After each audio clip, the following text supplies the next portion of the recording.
अरे सब सेम ही लाइन चिपका रहे आके कुछ नया तो बोलने बोलो किसी को, उनका बस चले तो वही पैड पहन के आ जाए चेंजेस कल देख लो, सब आज ही जानना है आपको कप्तान है न्यूजीलैंड के, वो कह रहे थे कि वो कोशिश करेंगे कि आपको 250 रन्स के कम में रिस्ट्रिक्ट करें because team is capable of making. झूठ बोल रहा है प्लस तो आपको क्या लगता है कि 250 रन्स पिछले मैच में बनाया है, what is the kind of run you are looking forward to on this deck? नहीं देखिए, अब हम लोग ट्राई करेंगे अच्छी बैटिंग करने के लिए। अब उसमें अगर 200, 225, 250 बन जाए तो अच्छी बात है, वो अपने टीम के लिए अच्छा है। बट हम लोग ऐसा सोच के नहीं आते हैं रूम से कि इतने ज़्यादा रन बनाने ही है, क्योंकि कभी कभी विकेट अगर कुछ और डिमांड कर रहा है तो अलग वे में खेलना पड़ता है। मैं ये पूछना चाहता था, वरुण चक्रवर्ती का फॉर्म इस फाइनल में जाने से पहले कितना क्या चिंतित करने वाला है, और क्या हम 11 में कोई बदलाव देख सकते हैं? नहीं, चिंतित करने वाला बिल्कुल नहीं है। मैच जीत गए हम लोग, एक टीम स्पोर्ट है, कलेक्टिव सब लोग एफर्ट देते हैं तो ही आप मैच जीतते हो। तो अगर एक बार हम मैच जीत गए तो हम इतना ज़्यादा सोचते नहीं किसी के बारे में। बट ये तो ऊपर नीचे चलते रहता है। अब 11 लोग हैं, 11 लोग में से अब सबका दिन तो अच्छा नहीं होगा, कभी किसी का ऊपर नीचे हो सकता है, बाकी लोग कवर करने के लिए है उसके लिए। बट उसके बारे में बिल्कुल चिंता नहीं है मुझे। वर्ल्ड नंबर 1 बॉलर है वो, और उसको पता है कौन से मैच में कैसे आगे आना है और अपने को मैच जिताना है टीम को, और वो डेफिनेटली वही करेगा, मुझे पता है। बैट्समैन हो या बॉलर, एक्सपीरियंस तो काम आता है, लेकिन ये फाइनल मैच का एक जो एक्सपीरियंस रहता है, चाहे वो आईसीसी का हो, आईपीएल जैसे बड़े स्टेज का हो, ये अपने पास है, इसका क्या फ़ायदा हो सकता है?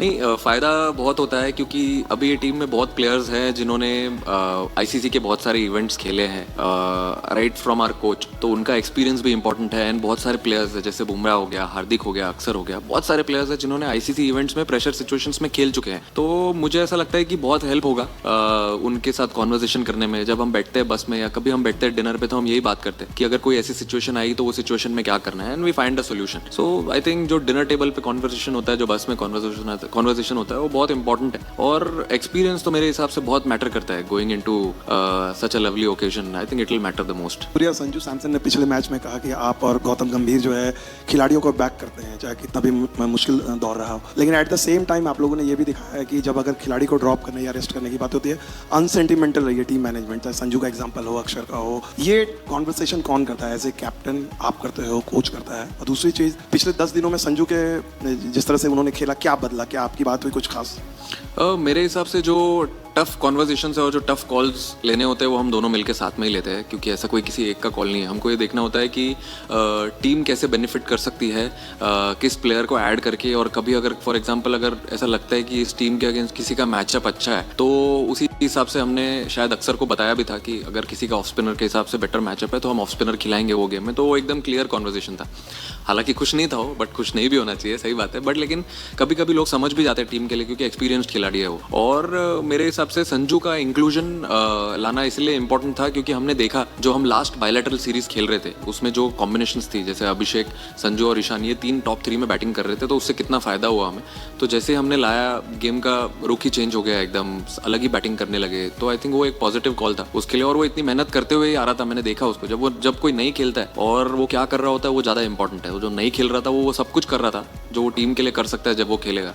तो मेरे हिसाब से जो आखिर लास्ट उसने 3-4 इनिंग में बैटिंग करी है टीम के लिए, वो वही सब चीज़ जो कर रहा था उसी का फल मिल रहा है उसको। तो अभी क्या वो एक एडिड प्रेशर देता है कि कभी आपको वो एक बड़ा भाई बनना है ड्रेसिंग रूम में, जो यंगस्टर्स हैं जिनका शायद पहला आउटिंग होगा इतने हाई प्रोफाइल फाइनल के अंदर, तो जो आपकी लर्निंग्स थी जब आप टीम में यंग थे, इनएक्सपीरियंस थे, तो आप कैसे लेके जाना चाहोगे? और कुछ ऐसा स्पेशल मैसेज या कोई स्पेशल ऑब्जर्वेशन आपके अपने पुराने फाइनल्स में रही हो जो आप यंगस्टर्स को दोगे? नहीं, ये लोग ड्रेसिंग रूम में तो ज़्यादा बात करने देते ही नहीं है मुझे, बिल्कुल भी। इन लोग ही डिक्टेट करते हैं अपने टर्म्स। तो मैंने देखा है इनको सबको, जब फ्रीडम मिलता है तो इन लोग अलग ही कैरेक्टर बन जाते हैं एकदम ग्राउंड पे। तो वो मैं नोटिस करते हुए आ रहा था 5-6 महीने जब मैंने स्टार्ट किया इस टीम को लीड करने के लिए। उसके बाद मुझे समझ में आ गया कि इधर बड़ा भाई या पापा बन के कुछ नहीं होगा, इधर इनको छोड़ना होगा, कान वान पकड़ के कुछ नहीं होगा इनका, इधर इनको खुला छोड़ना होगा, तभी इनसे बेस्ट मिल सकता है। और वही मैं देखते आ रहा हूँ, हर प्लेयर का अलग अलग स्किल और स्ट्रेंथ्स है। तो जब मैंने, अगर ऐसा नहीं है कि किसी को कुछ बोला नहीं है, मैंने बात भी की है प्लेयरों से, बट जिनको ऐसा लगता है कि जिनको छोड़ दिया वो परसेंटेज बढ़ते ही गया है स्टार्ट से लेके अभी तक। इंडिया का लोगो लग जाता है उधर, इमोशन अलग आ जाता है, but at the same time what has been successful for you, just keep following that. तो वैसे ही खेलते खेलते हुए आ रहे हैं। और yes obviously as a leader definitely pressure रहेगा मेरे ऊपर। मैं ऐसा नहीं बोल रहा हूँ कि प्रेशर नहीं रहेगा, मैं नर्वस नहीं रहूँगा, क्योंकि अगर मैं ही प्रेशर या नर्वस नहीं रहूँगा तो मेरे से बेस्ट कैसे निकालूंगा मैं खुद का और ऑब्वियसली टीम का भी। तो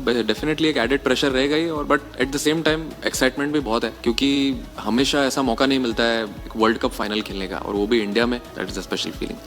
नहीं, मंत्रा क्या है, वो बड़े जब भी उन्होंने वर्ल्ड कप्स खेला है, इंडिया को वर्ल्ड कप्स जिताया है, उनका मंत्रा आई मीन हमेशा से यही रहा है कि ये एक ऐसा स्पोर्ट है जिसमें आपको सबका कंट्रीब्यूशन लेना जरूरी है। ऐसे किसी एक या दो प्लेयर की वजह से आप टूर्नामेंट जीतोगे नहीं। जैसे कि आप देख रहे हो, अगर आप स्टार्ट से देखोगे, या छोड़ो जब जिम्बाब्वे गेम से हम खेले तो हर प्लेयर का कंट्रीब्यूशन आया, उसके बाद हम नेक्स्ट गेम खेले सेम वेस्ट इंडीज के सामने, and even in the semifinal also सब प्लेयर का कंट्रीब्यूशन आया। तो यही चीज पे वो हमेशा फोकस करते हैं कि टीम स्पोर्ट में अगर बैटिंग डिपार्टमेंट है तो सारे बैट्समैनों का कंट्रीब्यूशन आना जरूरी है। और मेन ये है कि उन्होंने वो पर्सनल माइलस्टोन वाला फंडा ही निकाल दिया टीम में से कि पर्सनल माइलस्टोन पे ज्यादा किसी का फोकस नहीं होगा। It's a team game. अगर नीचे जाके, जैसे फॉर एग्जांपल लास्ट गेम में तिलक ने 7 बॉल में 21 रन बनाया, ऐसा भी कोई नॉक खेलता है, या अगर किसी ने 5 बॉल में 8 रन बनाया, that is almost similar to what someone gets a 50 और समवन गेट्स अ 100। वो उतना ही इंपॉर्टेंट होता है। अभी जैसे लास्ट गेम में हम 7 रन से जीते, अगर क्या पता किसी का 7 रन या 10 रन जिसने बनाया होगा 3-4 बॉल में, वो इंपॉर्टेंट हो गया। तो ये सब चीज पे उनका फोकस होता है। आई मीन टीम गोल से ज्यादा इंपॉर्टेंट कुछ नहीं है उनके लिए। तो टीम के लिए जो इंपॉर्टेंट लगता है, अगर किसी को जाके पहला बॉल छक्का मारना है तो मारना है, और अगर लगता है अपना गेम साइड में रख के कुछ और गेम खेलना है तो वो भी खेलना है। तो वही उनकी थियरी है इस टीम में। तो वही मुझे ऐसा लगता है कि